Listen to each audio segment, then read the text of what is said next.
Hello friends, welcome back to my channel. ഇന്ന് ഞാൻ വന്നിട്ടുള്ളത് നല്ല അടിപൊളിയായിട്ടുള്ള ഒരു റെസിപ്പിയുമായിട്ടാണ്. ക്യാരറ്റ് ഹൽവ. വളരെ ടേസ്റ്റി ആയിട്ടുള്ള ഈ ഹൽവ എങ്ങനെ തയ്യാറാക്കിയെടുക്കാമെന്ന് നോക്കാം. അതിനുവേണ്ടി ഞാനൊരു പാൻ വെച്ച് കൊടുത്തിട്ടുണ്ട്. പാൻ ചൂടായി വരുന്ന സമയത്ത് അതിലേക്കൊരു 3 ടീസ്പൂണ് നെയ്യ് ചേർത്ത് കൊടുക്കാം.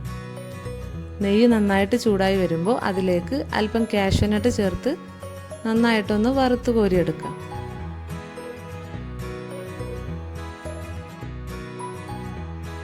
കാഷ്യൂനട്ട് നിങ്ങളുടെ കയ്യിലുള്ളതിനനുസരിച്ച് ചേർത്ത് കൊടുക്കാം. ഇതിൻ്റെ കളറൊക്കെ ഒന്ന് ചേഞ്ചായി വരുന്ന സമയത്ത് നമുക്കിത് നെയ്യിൽ നിന്നൊന്ന് മാറ്റി വെക്കാം.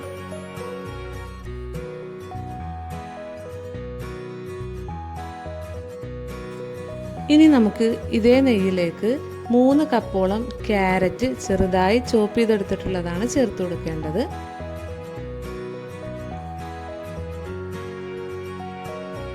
ഇനി ഇതൊന്ന് നെയ്യിലിട്ട് നന്നായിട്ടൊന്ന് വഴറ്റിയെടുക്കണം. ലോ ടു മീഡിയം ഫ്ലെയിമിൽ വെച്ചിട്ട് നമുക്ക് ഏകദേശം ഒരു 5 മിനിറ്റോളം ഇത് നന്നായിട്ട് തന്നെ വഴറ്റി കൊടുക്കാം.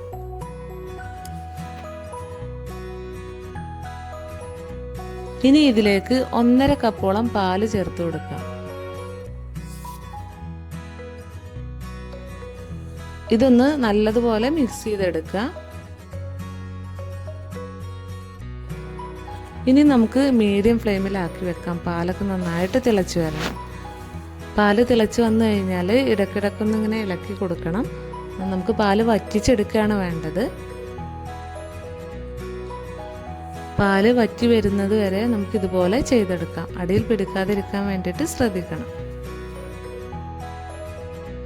ഇപ്പോൾ പാലൊക്കെ വറ്റി വന്നിട്ടുണ്ട്, ഒന്ന് ഡ്രൈ ആയി വന്നിട്ടുണ്ട്.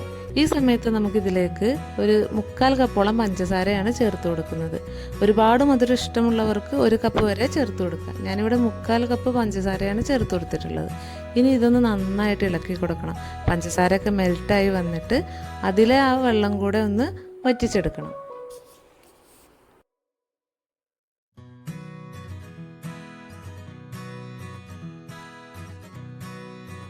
ഇനി നമുക്കിതിലേക്ക് ഒരു 1/4 ടീസ്പൂണോളം ഏലക്കാപ്പൊടിയാണ് ചേർത്ത് കൊടുക്കുന്നത്.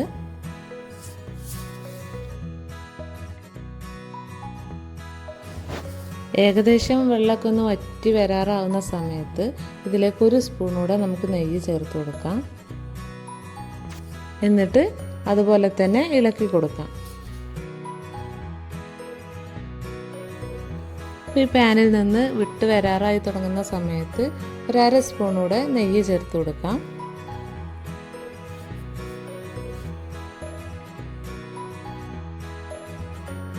ഇനി അതുപോലെ തന്നെ നമ്മൾ നേരത്തെ മാറ്റി വെച്ചിട്ടുള്ള കാഷ്യൂനട്ട് ഇതിലേക്ക് ചേർത്ത് കൊടുക്കാം.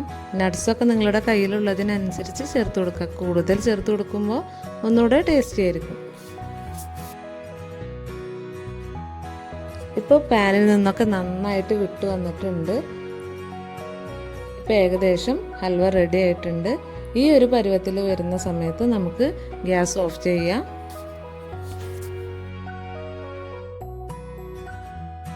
ഇത് നമുക്ക് മറ്റൊരു പ്ലേറ്റിലേക്ക് മാറ്റി വെക്കാം. അപ്പം നല്ല ടേസ്റ്റി ആയിട്ടുള്ള ഹൽവ ഇവിടെ റെഡി ആയിട്ടുണ്ട്. നിങ്ങൾ ഇതുപോലെ ഒന്ന് റെഡിയാക്കി നോക്കുക. നിങ്ങൾക്ക് തീർച്ചയായിട്ടും ഇഷ്ടപ്പെടും.